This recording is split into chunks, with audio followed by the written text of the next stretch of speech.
signs of autism we saw in our baby. With autism level 3, not responding to his name.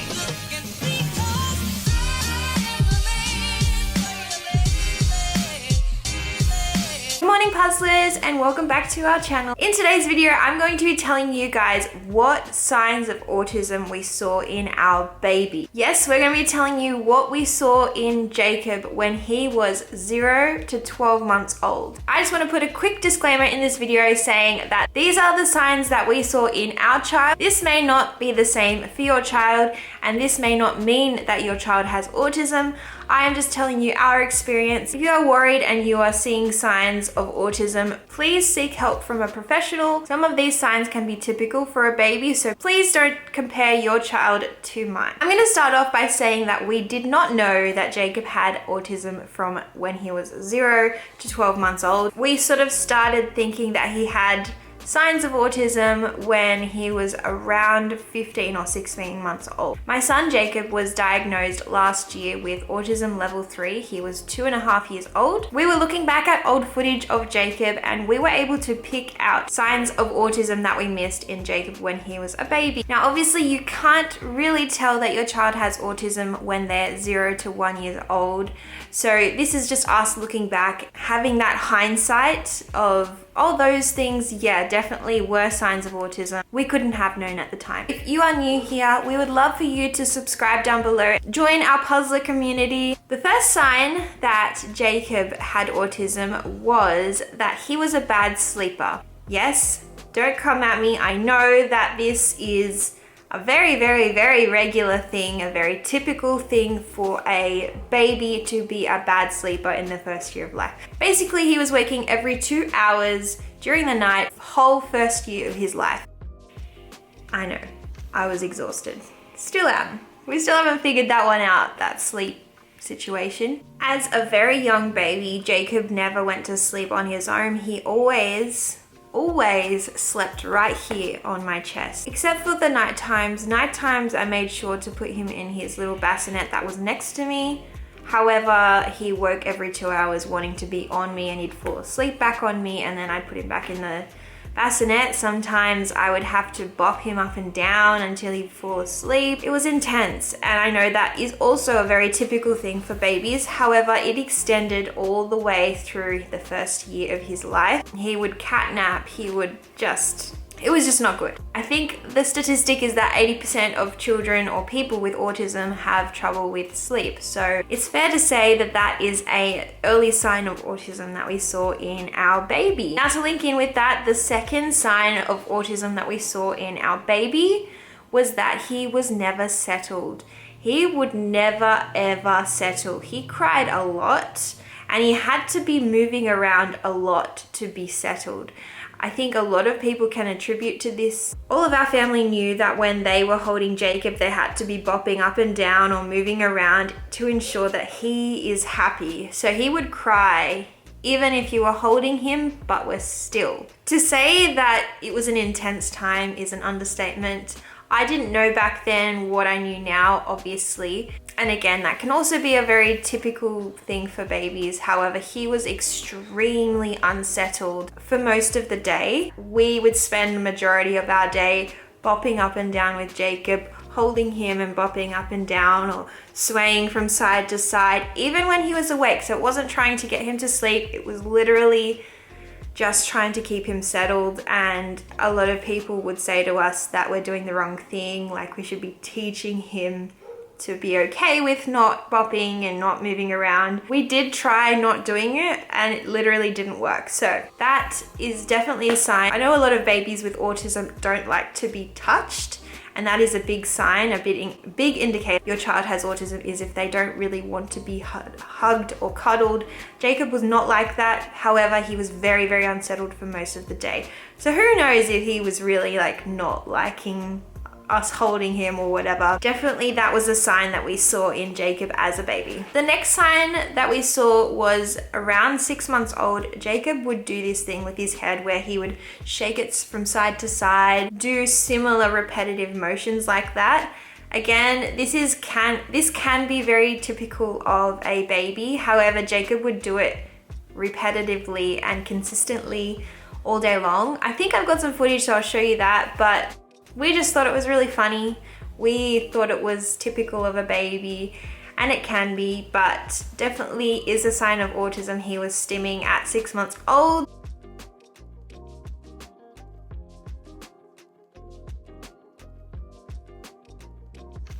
And he still stims to this day. Another sign that in hindsight we now know is a sign of autism is that he didn't like the certain texture of things. I can't remember how old Jacob was, but I took him to my mum's house and made some edible paint and wanted to do some finger painting with him. He did enjoy it. However, he was kind of looking at his hands like, get this stuff off me. Like, he enjoyed the motion of the painting and stuff like that. However, he was really freaked out by the paint on his hands, and he did cry a little bit. To be honest, we thought it was funny again, and we thought it was just a typical thing that babies do. It definitely was a sign and an indication that Jacob had sensory issues with things that cling to him. Even now, Jacob doesn't like anything to be on his hands or on his skin. He has to have it taken off immediately. The sensory element of it, we saw that in Jacob as a baby. Now, the next thing that we saw in Jacob as a baby can be fairly typical of a baby, but he always did a high-pitched squeal.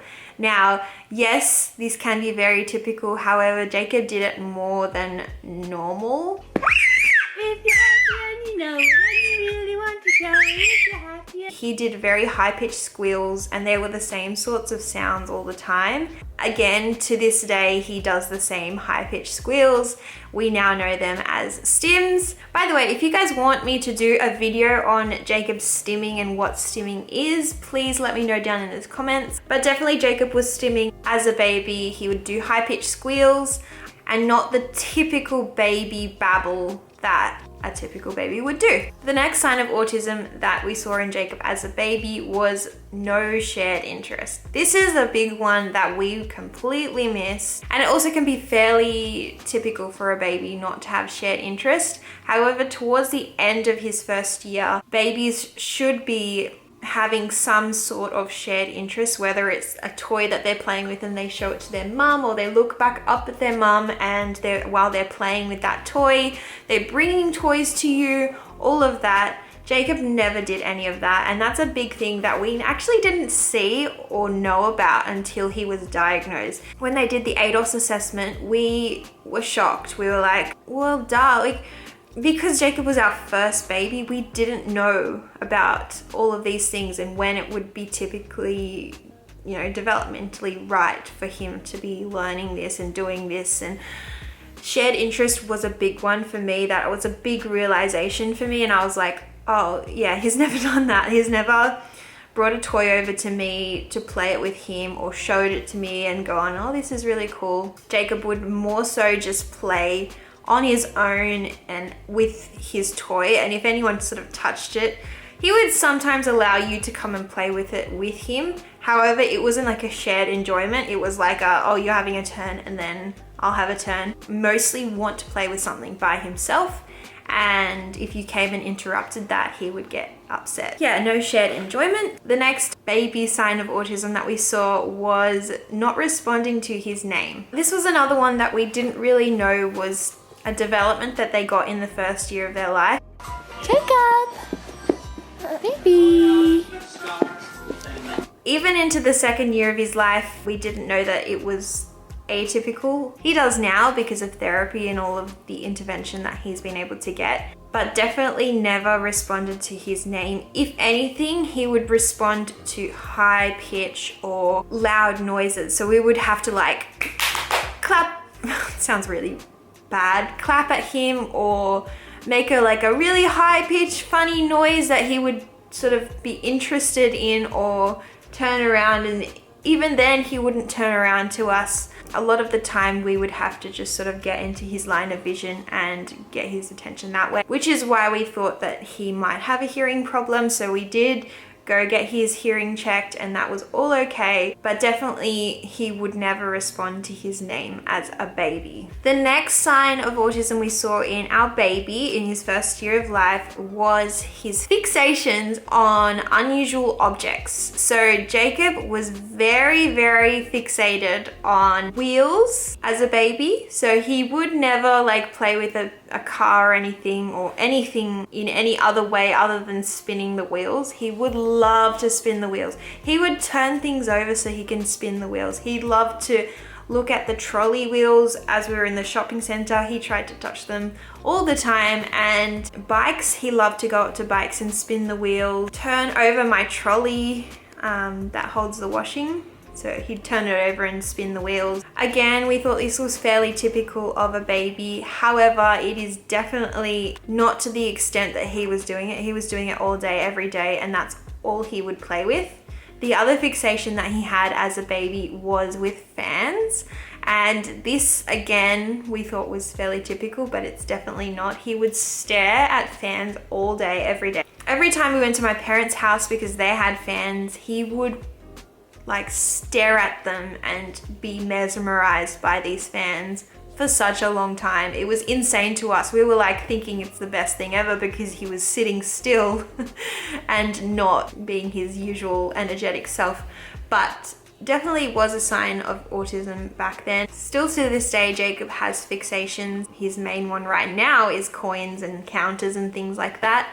But definitely as a baby, those were his fixations. This next one could or couldn't be a sign of autism at that age, but when Jacob was really young, so like an infant young, he would stare at lights, and we thought this was kind of cool. Like he was just sort of pointing out that he could see a light. He was only, a couple months old. Any new place we went to, he would look up at the light and just stare at it the whole time. Even if the light wasn't on, it would always be the ceiling and whatever was on the ceiling, so the light or the fan, he would just stare at it. And we used to think it was so cool, like he was actually focusing on a light at that such a young age. Yeah, so that definitely was an obsession and we know now that it's a sign of autism. But yeah, it's just insane to me that at such a young age he was already developing those types of fixations. The last sign of autism we saw in Jacob as a baby was that he never pointed to things. Jacob still to this day won't point at anything. He won't point something out and show it to you, or point something out and ask for it. When he was a baby, he never pointed. We used to point at things and he would never look at the pointer,